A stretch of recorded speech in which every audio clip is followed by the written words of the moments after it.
Shalom. First and foremost, I want to give all praises, honor, and glory to Yahweh, Bahasham, Yahweh Shai, Bahasham, Recha Kodash. Double honors to the elders and the apostles of Great Millstone, and peace and blessings to the elect. And today we're going to go into the book of Ecclesiastes, the second chapter. I said in mine heart, go to now, I will prove thee with mirth. So go to now is like, take heed, right? Like listen up. I will prove thee with mirth. So so Solomon saying, okay, I'm going to test you, right? And with mirth, mirth is like joy, laughter, pleasure. Therefore enjoy pleasure. And behold, this also is vanity. So when he went and basically started to do the things that would bring, joy and pleasure, and really went all the way into it, he found out, yeah, it's fun in the moment, but at the end of the day, it's still all vanity. It's still pointless. It doesn't bring eternal satisfaction. I said of laughter, it is mad, and of mirth, what doeth it? So let's read these two here in the NLT. It says, I said to myself, come on, let's try pleasure. Let's look for the good things in life. But I found that this too was meaningless. Verse 2, so I said, laughter is silly. What good does it do to seek pleasure? I sought, verse 3, in mine heart to give myself unto wine, yet acquainting mine heart with wisdom, and to lay hold on folly, till I might see what was that good for the sons of men, which they should do under the heaven all the days of their life. So he's saying, okay, I got into drinking wine, right, to see, okay, what is that going to be like? Right, NLT, after much thought, I decided to cheer myself with wine. And while seeking wisdom, I clutched at foolishness. In this way, I tried to experience the only happiness most people find during their brief life in this world. So he's kind of like, in comparison to the larger scale of things and the things, we have a short temporary moment here on earth. Our life is like a breath that is there, and then quickly, just as quickly as it's there, it's gone. And the things that we have for satisfaction are but these. That's all vain. If this is all you're put on the earth to do, then what's the point? I made me great works. I builded me houses. I planted me vineyards. Because he had the means to, right? He was a king. He had the power. He had the money. I made me gardens and orchards. I planted trees in them of all kind of fruits. I made me pools of water to water therewith the wood that bringeth forth trees. So he built houses, right? He made, let's go into these. I think these are going into like wells or cisterns. But let's see. Okay, reservoir. Right, I built reservoirs to collect the water to irrigate my many flourishing groves, right, which are his trees. Verse 7, I got me servants and maidens, and had servants born in my house. Also, I had great possessions of great and small cattle, above all that were in Jerusalem before me. So he's saying, look, when it comes to, there are people who work their life. They work in their life to gain riches so they can, they can live a comfortable life. They can have servants, right? They can have great possessions. They can have cattle. They can, they can do these things. I did it, and I did it to the extreme because I had the means to. I gathered me also silver and gold and the peculiar treasure of kings and of the provinces. So all the precious things within my domain, I went and got for myself. I got me men singers and women singers. Now remember, these are all things that will bring about joy, right? Mirth.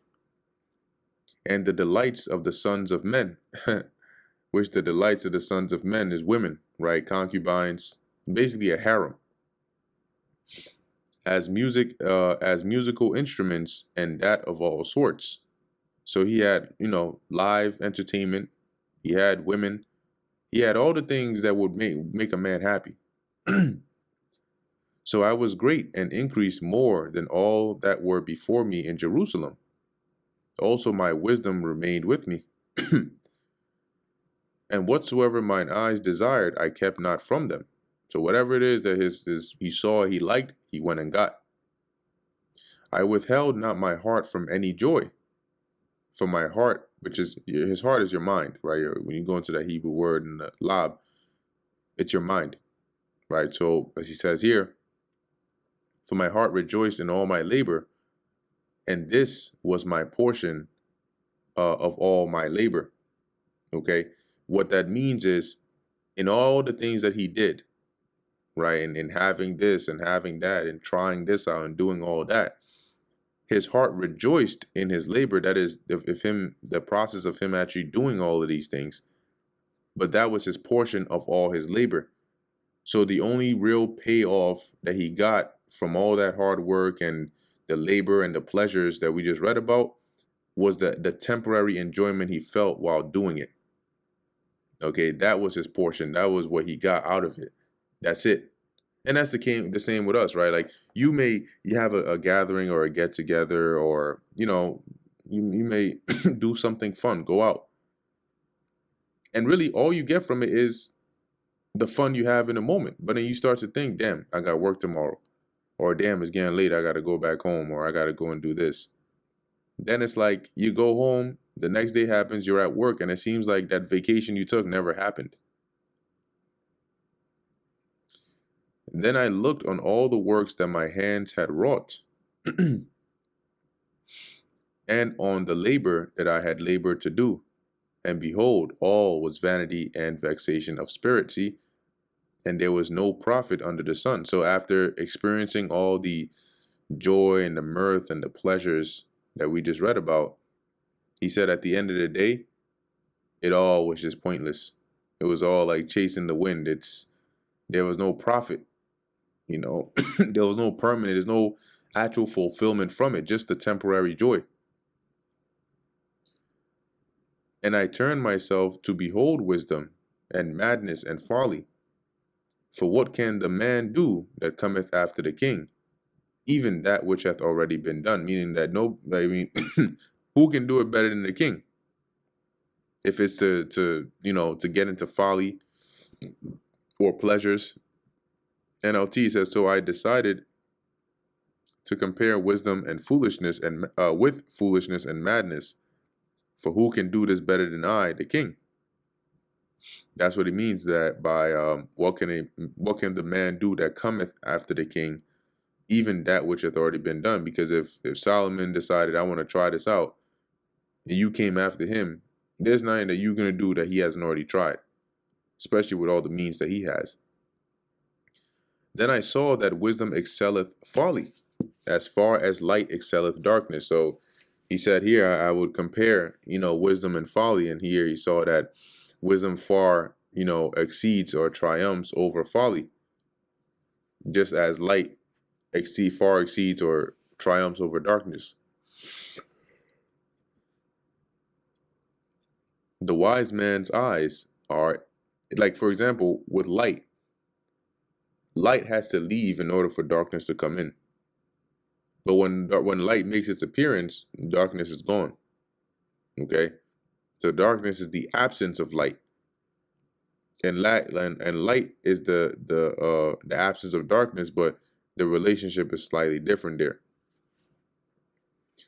So it says here, because for example, if the sun never went down, then the night wouldn't come. But if the sun pulled up and it was dark, it would immediately turn light. Darkness can't do anything against light. Darkness has to wait for the light to leave or to be put out before it can take over. That's why he makes this comparison about light excelling darkness. The wise man's eyes are in his head, but the fool walketh in darkness. And I perceive myself also that one event happeneth to them all. When it says his eyes are in his head, let's read that here. It says here, for the wise can see where they are going, but fools walk in the dark. Yet I saw that the wise and the foolish share the same fate. Yeah, because at the end of the day, you can be the wisest man on earth, or you can be the dumbest fool on the planet. Either way, you're all going to suffer the same kind of mortal death. Not that you're going to die the same way, but you're all still going to die at the end of the day. And what happens after that? Your all the wisdom that you had, it won't be different, and when you're in the grave and you're 6 feet under. Likewise, all the folly this person did, they're also going to be in the grave and 6 feet under. Verse 15, then said I in my heart, as it happeneth to the fool, so it happeneth even to me. And why was I then more wise? Then I said in my heart, this also is vanity. So if I'll die, just like a fool dies, I'm eventually also going to die, regardless of my status, my rank, my wisdom. So what was the point in having more wisdom than this person?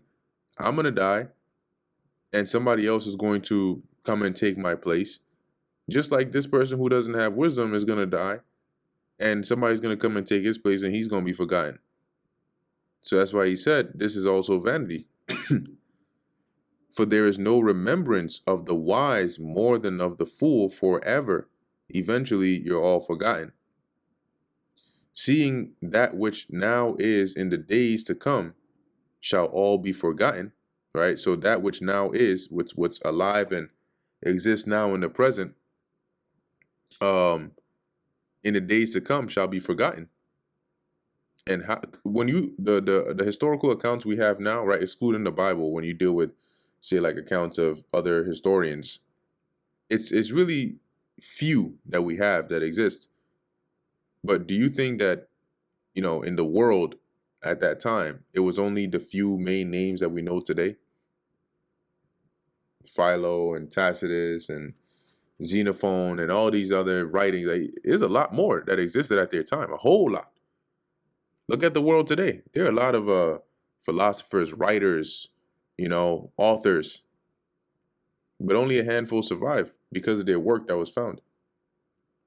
The rest, regardless of how wise they were, they're forgotten. We don't even know about some of these people.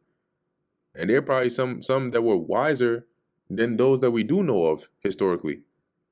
But, that's Solomon's point. And how dieth the wise man as the fool? So he has a lot more wisdom, right? He lives a more, say, just life. That is, in expressing wisdom, he is labored, and yet he dies, and he's also forgotten. A fool who doesn't really live a smart life, he also dies, and he's also forgotten. Therefore I hated life, because the work that is wrought under the sun is grievous unto me. For all is vanity and vexation of spirit. So he's saying that I saw no point in life. All right, because everything, when it says all that is wrought, that's all the work that's done under the sun, that's on the earth, is grievous unto me. Not necessarily the nature of the work itself, but the fact that it's temporary. For all is vanity and vexation of spirit. It's pointless, it's temporary. It's like playing a video game that does not save. And you you may get to like the highest level, and somebody else may get to only level 1. But guess what? At the end of the day, once you turn off that console, it's as though you hadn't played it, because the next time you come back, whether you got to level 5, 6, or 7, it's not going to be saved. And just like that person who got only to level 2, it's not going to be saved. You both start at square one. So Solomon's like, well, in that case, why should you, train so hard and bust your ass to get good at this game? It's not going to, your score won't look any different than his. Verse 18, yea, I hated my labor which I had taken under the sun, because I should leave it unto the man that should be after me. So all the work that he's done, all the riches that he's accumulated and all of that, he's doing that, but once he dies, it's going to somebody else. And who knoweth whether he shall be a wise man or a fool? yet shall he have rule over all my labor. So regardless, whether he's a complete, dimwit, or whether he's a wise man deserving of these, he's just going to inherit it. That makes no difference, right? The things that I had to work very hard for, wherein I have labored and wherein I have shewed myself wise under the sun. This is also vanity. Because he's saying, like, so what's the point of me laboring so hard just for somebody else to come in and reap the benefits of my hard work? Therefore I went about to cause my heart to despair of all the labor which I took under the sun. It says here in the NLT, so I gave up in despair, questioning the value of all my hard work in this world. For there is verse 21, for there is a man whose labor is in wisdom and in knowledge and in equity.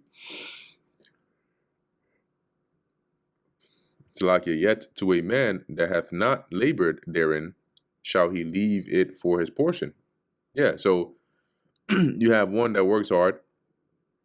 They they study, they gain wisdom, they gain knowledge, right? They labor in being equitous. And yet they're gonna do all that and leave all the things they've gained, whether it's actual knowledge that they wrote down and stored in books or whatnot, or riches that were gained, or even dominion. They're gonna leave it, as it says, he's gonna leave there. Yet to a man that hath not labored therein shall he leave it for his portion. So somebody who hasn't worked to earn it, they're still gonna inherit it. This also is vanity and a great evil. For what hath man of all his labor, and of the vexation of his heart, wherein he hath labored under the sun? So what's the actual benefit that you gain for all the hard work that you do living in this life? For all his days are sorrow, or sorrows, and his travail grief, meaning your hard work. You're constantly working, you're travailing, you're stressed out. Yea, his heart taketh not rest in the night. This is also vanity. So he's describing the hard labor that men do to live.